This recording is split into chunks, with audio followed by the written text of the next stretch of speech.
ये कहानी है एक ऐसे शीशे की जो आपको अपने इमेजिनेशन वर्ल्ड में पहुंचा देता है। वहाँ वही सारी चीजें होंगी जो आप चाहेंगे। इस मूवी का नाम है द इमेजिनेरियम ऑफ डॉक्टर परनानस। फिल्म की स्टार्टिंग में हम एक थिएटर शो को देखते हैं जो कि लंदन में हो रहा था, द इमेजिनेरियम ऑफ डॉक्टर परनानस। जिसके बाद हम इनके शो के कैरेक्टर्स को देखते हैं। शो की स्टार्टिंग करने वाला एंटन और इस शो को क्रिएट करने वाले डॉक्टर परनानस और डॉक्टर परनानस की बेटी वैलेंटीना भी होती है। लेकिन इसी मोमेंट पर जब ये शो दिखा रहे होते हैं तभी वहीं दूसरी तरफ एक आदमी बहुत ज्यादा शैंपेन पी लेता है और आउट ऑफ कंट्रोल होकर इनके शो के स्टेज पर पहुंच जाता है, जहां पर वो वैलेंटीना के साथ बदतमीजी करने लगता है। वैलेंटीना यहाँ उससे बचने की कोशिश करती है लेकिन वो उसका पीछा नहीं छोड़ता। जिसके बाद वैलेंटीना एक अजीब से मिरर के अंदर चली जाती है और उसके बाद वो भी उसके अंदर चला जाता है। अब जैसे ही वो उस मिरर के अंदर जाता है पहले तो सब कुछ नॉर्मली रहता है, लेकिन थोड़ा सा आगे जाने पर सब कुछ चेंज हो जाता है। उसे ऐसा लगता है कि वो एक नई दुनिया में पहुंच गया है और इस जगह पर वैलेंटीना बिल्कुल कंफर्टेबल होती है और वो यहाँ पर इस आदमी को पंच मार के इस जगह से बाहर निकल आती है। और वहीं वो आदमी अब तक एक ब्लैक वर्ल्ड में पहुंच चुका होता है, जहाँ आसमान से कहीं से एक मैजिकल हाथ आता है और उसको अपने साथ ले जाता है। जहाँ पर हम देखते हैं कि ये क्रिएचर्स आउट ऑफ अर्थ के क्रिएचर्स हैं और ये आदमी इनसे डरकर काफी तेज तेज चिल्लाने लगता है, जिससे ये क्रिएचर्स भी उसे छोड़ देते हैं। लेकिन जैसे ही वो जमीन पर आता है वो अपने आप को एक अलग ही दुनिया में पाता है और वो जगह बिल्कुल हेल जैसी होती है। न ही वहाँ पर लाइफ, न ही वहाँ पर ट्रीज, कुछ भी नहीं होते हैं। और वहाँ पर वो एक बड़े से पेपर पिन के पास खड़ा हो जाता है, लेकिन तभी वहाँ पर उसे एक बार दिखता है और इस आदमी को यहाँ पर ऐसा लगता है कि इसके अंदर शायद इंसान हो सकते हैं, तो इसीलिए वो इस बार के अंदर जाता है। लेकिन वो जैसे ही दरवाजा खोलता है वहाँ पर एक धमाका होता है जिसमें वो मर जाता है। और वहीं दूसरी तरफ डॉक्टर भी झटके के साथ उठते हैं, जो वैलेंटीना से कहते हैं कि उस आदमी के साथ अच्छा नहीं हुआ। यानी कि यहाँ पर डॉक्टर को पता चल चुका था कि वो आदमी मर चुका है और अब तक यहाँ पर पुलिस भी इन्वेस्टिगेशन के लिए पहुंच चुकी होती है, जो कि हर तरफ इन्वेस्टिगेशन करती है पर उन्हें कोई भी सबूत नहीं मिलता। यहाँ तक कि उस मिरर के अंदर जाने पर भी उन्हें कुछ नहीं मिलता। अब एक पुलिस ऑफिसर डॉक्टर से पूछता है कि आपने उस आदमी को कहीं पर देखा है, तो डॉक्टर बताते हैं कि शायद वो यहाँ से पहले ही चला गया होगा। और अब इनकी पूरी टीम मिलकर एक दूसरी जगह पर शो दिखाने के लिए जाती है, जहाँ एक शरारती बच्चा गलती से उसी शीशे के अंदर चला जाता है। एंड वैलेंटीना ये देखकर बहुत ज्यादा शॉक हो जाती है और अपने दोस्त निक को कहती है कि जल्दी से उस बच्चे को बचा लो। अब निक उस बच्चे को बचाने के लिए तुरंत अंदर जाता है, जहाँ पर वो इस बच्चे को एक अलग ही कार्टून वर्ल्ड में देखता है, जहाँ पर चारों तरफ टेस्टी टेस्टी खाने के सामान होते हैं और वो इस सब के साथ काफी एंजॉय कर रहा होता है। एंड यहाँ पर कुछ जायंट्स भी होते हैं जिनके साथ उसे और मजा आता है। लेकिन वहीं उस बच्चे के पेरेंट्स बाहर तमाशा करने लगते हैं, लेकिन तभी डॉक्टर अपने जादू से उस बच्चे को बाहर निकाल लेते हैं और वो बच्चा एक पर्दे के अंदर से निकल कर आता है, जिससे सभी लोग यहाँ पर काफी खुश हो जाते हैं। अब शो खत्म होने के बाद एंटन वैलेंटीना से पूछता है कि वो कितने साल की है, जिस पर वैलेंटीना कहती है कि वो 12 साल की होने वाली है। बट थोड़ी देर बाद वो हंसते हुए एंटन को कहती है कि वो 16 साल की होने वाली है। और डॉक्टर भी अपनी बेटी की उम्र को लेकर काफी ज्यादा परेशान होते हैं और अब वो वैलेंटीना को अपने पास बुलाकर एक खास बात बताते हैं, जहाँ पर वो वैलेंटीना को कई हजार साल पुरानी बातें बताते हैं, जब डॉक्टर खुद एक महान मंक हुआ करते थे और उस समय उनके हजारों शिष्य हुआ करते थे और यहाँ पर उन सभी की जिंदगी बहुत शांति से और अच्छी तरीके से बीत रही थी। लेकिन एक दिन इस शांति को खत्म करने के लिए बर्फ के तूफान में से एक आदमी आता है। इस आदमी का नाम निक होता है और ये डेविल होता है, जो मॉन्क के साथ एक खेल खेलने लगते हैं और उसके साथ एक शर्त लगाते हैं कि जो इस गेम को जीतेगा हारने वाले को अपनी लाइफ देनी होगी। और डॉक्टर मान जाते हैं, लेकिन यहाँ पर डेविल जानकर हार जाता है, जिस कारण डॉक्टर अब अमर हो गए थे, क्योंकि डेविल खुद अनंत काल तक जिंदा रहेगा। तो इसी कारण डॉक्टर भी अब अमर हो चुके थे। लेकिन इस कहानी को सुनाते हुए डॉक्टर को एक झटका लगता है। जब बाहर जाकर ये चेक करते हैं तो इन्हें किसी आदमी की परछाई दिखती है और जब वो उस परछाई को चेक करते हैं तो उन्हें पता चलता है कि कोई आदमी रस्सी से लटक रहा है। तो एंटोन उसे बचाने के लिए जाता है और उसे ऊपर ले आता है। लेकिन अजीब बात तो ये होती है कि ये आदमी अभी भी जिंदा होता है, क्योंकि उसके गले में एक मेटल पाइप पड़ा होता है। अब इस आदमी के पास कहीं जाने के लिए रास्ता नहीं होता, तो ये सभी इसे अपने साथ ले लेते हैं। इस आदमी का नाम टोनी होता है और थोड़े ही टाइम में टोनी इनके एक्ट में शामिल हो जाता है और ये सभी आपस में काफी अच्छे दोस्त बन जाते हैं और वैलेंटीना उसकी खास दोस्त बन जाती है,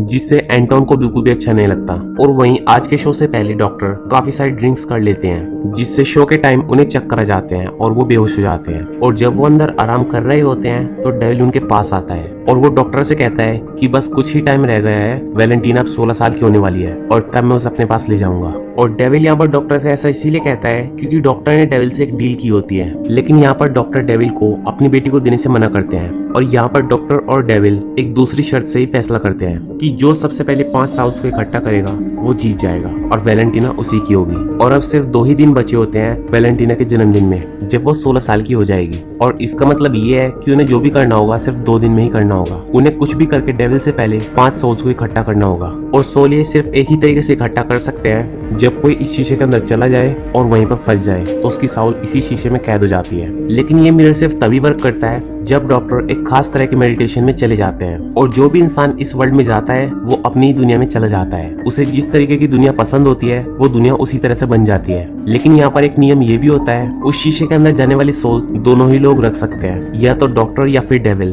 अब पहला दिन पूरा बीत जाने के बाद जब कोई भी शीशे के अंदर नहीं आता तो एंटन जबरदस्ती एक लड़की को अंदर लाने लगता है। लेकिन इससे वहाँ की ऑडियंस को बहुत ज्यादा गुस्सा आ जाता है और वो उन पर गुस्सा करने लगते हैं, जिस कारण से इन सबको यहाँ से भागना पड़ता है। एंड आफ्टर दैट हमें पता चलता है कि इस लड़की की सोल डेविल ने कलेक्ट कर ली है, जिस कारण से अब डॉक्टर को बहुत ज्यादा टेंशन होने लगती है। और वो वैलेंटीना को एक और सच बताते हैं, जहाँ पर वो उसे 17 साल पुरानी बात बताते हैं, जहाँ वो एक लेडी को देखते ही उसके प्यार में पड़ जाते हैं। लेकिन वो लड़की सिर्फ 20 साल की होती है और मैं बहुत ज्यादा बूढ़ा था। लेकिन इसके बावजूद भी मैं अपने आप को रोक नहीं पाया और डेविल से एक शर्त लगा ली, जिसमें उसने मुझे जवान बना दिया और मैंने उस लड़की से शादी कर ली। और यहाँ पर डॉक्टर एक बोट पर उस लेडी के साथ घूम रहे होते हैं, जहाँ पर हम एक तरफ तो बहुत खूबसूरत दुनिया को देखते हैं और वहीं दूसरी तरफ हम बहुत सारे मरे हुए जानवरों की बॉडी को देखते हैं। और साथ ही वहाँ पर डेविल भी बैठा होता है, जहाँ पर हमें पता चलता है कि 1000 जानवरों की सोल के बदले डेविल ने डॉक्टर को जवान बना दिया था। लेकिन वैलेंटिनो को इससे बहुत दुख होता है और फिर वो टोनी के पास चली जाती है, जहाँ टोनी यहाँ पर सबको बताता है कि ये शो अच्छा तो है पर इसके सारे इक्विपमेंट बहुत पुराने हैं, हमें इसमें सब कुछ न्यू लगाना होगा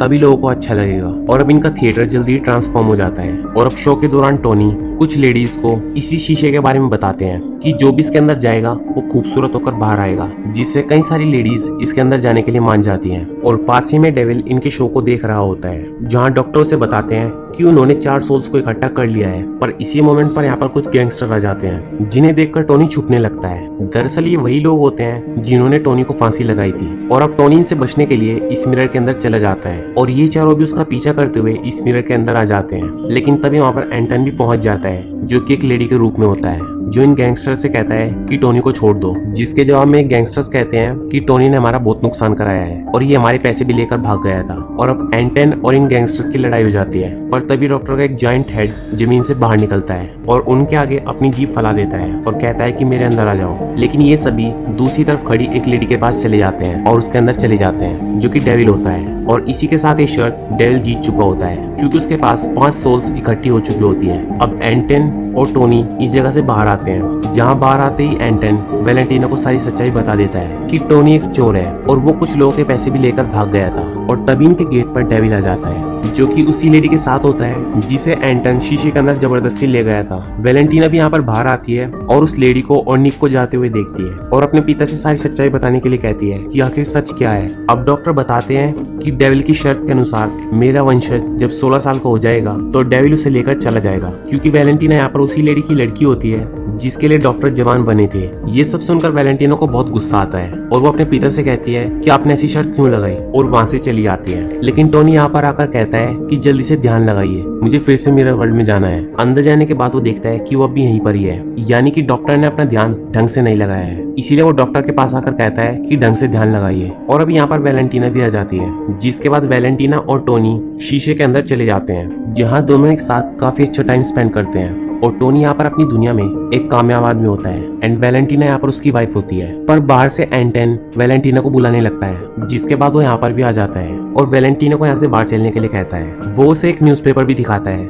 जहाँ टोनी अपनी ही दुनिया में एक झूठा होता है, जिससे टोनी गुस्सा होकर एंटन से लड़ने लगता है और ये इमेजिनेशन की दुनिया अब टूटने लगती है, जहाँ एंटन भी अब एक पहाड़ी से नीचे गिरने वाला होता है। वैलेंटीना यहाँ पर उसे बचाने की पूरी कोशिश करती है, पर वो उसे नहीं बचा पाती। पर उससे पहले एंटन अपने प्यार का इजहार कर देता है और अब यहाँ पर डेविल आता है और वैलेंटीना को अपने साथ चलने के लिए कहता है और वैलेंटीना इसके लिए मान जाती है। आफ्टर दैट डेविल डॉक्टर के पास फिर से जाता है और उनसे एक और शर्त लगाता है कि अगर वो उन्हें टोनी की सोल दे दे तो वो उनकी बेटी को छोड़ देगा, और इसके लिए डॉक्टर मान जाते हैं। और डॉक्टर टोनी के पास आकर कहते हैं कि वो एक नए वर्ल्ड में जा रहे हैं, जहाँ पर वो अपने आप को फांसी लगाएंगे और गले में उस पाइप को डाल लेंगे, जिसके बाद मैं फांसी से मरूंगा नहीं और एक नई दुनिया में चला जाऊंगा जहाँ पर अमर होने का तरीका है। मेरे बाद तुम भी यही करना, जिससे तुम भी अमर हो जाओगे। जिसके बाद वो ऐसा करने से बच भी जाते हैं। जाते हैं और अब कुछ लोग यहाँ पर टोनी को भी फांसी लगा देते हैं और वो भी इस पाइप को अपने गले में डाल लेता है। लेकिन यहाँ पर डॉक्टर ने उसे उस मेटल पाइप की जगह एक नकली पाइप दे देते हैं जिससे टोनी मर जाता है और ये शर्त डॉक्टर जीत जाते हैं और टोनी की साउल डेविल के पास चली जाती है। अब डेविल डॉक्टर से कहता है कि आपकी बेटी आजाद है, ढूंढ सको तो ढूंढ लो, और ये बोलकर वो वहां से चला जाता है। अब थोड़े टाइम के बाद का समय हम देखते हैं जहाँ पर डॉक्टर अब एक भिखारी बन गए हैं, पर तभी उन्हें अपनी बेटी दिखती है जो कि अपनी पुरानी लाइफ को भूल चुकी होती है। एंड यहाँ पर वो अपनी बेटी को खुश देखते हैं जिस कारण से वो उसके पास नहीं जाते ताकि वो अपनी आगे की जिंदगी भी हंसी खुशी से बिताए। और इनके बाकी मेंबर्स एक बड़े शो की बजाय एक पपेट शो दिखाते हैं और ये मूवी यहीं पर खत्म